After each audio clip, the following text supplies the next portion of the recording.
பண்டை காலத்தில் மதுரையில் தர்மத்தை காக்கும் ஒரு நீதிமான் பாண்டிய மன்னன் ஆட்சி செய்தான்.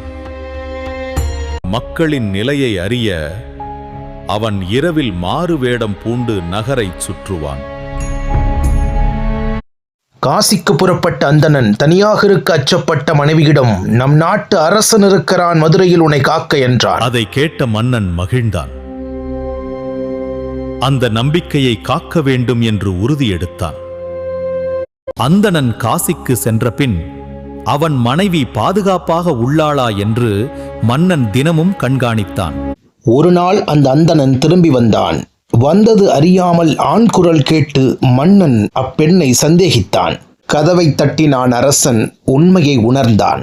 பிறருக்கு சந்தேகம் வராமல் இருக்க அனைத்து வீடுகளின் கதவுகளையும் தட்டினான். அரசே, நேற்றிரவு யாரோ எங்கள் வீடுகளை தட்டி அச்சுறுத்தி விட்டான். அவன் யாரும் அல்ல, அது நான் தான்.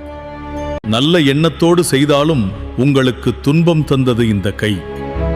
தவறு செய்த இந்த கைக்கு தண்டனை வேண்டும்.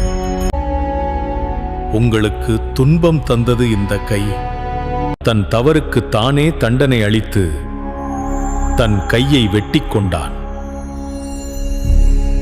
பொன்னாலான கையை பொருத்தி கொண்ட மன்னன் அன்று முதல் பொற்கை பாண்டியன் என்று அனைவராலும் அழைக்கப்பட்டான். எனது அன்பு தமிழ் உறவுகளே, பொற்கை பாண்டியனைப் போல் நீதிக்காக தியாகம் செய்தவனே மன்னனாவான், அன்றைக்கும் இன்றைக்கும்.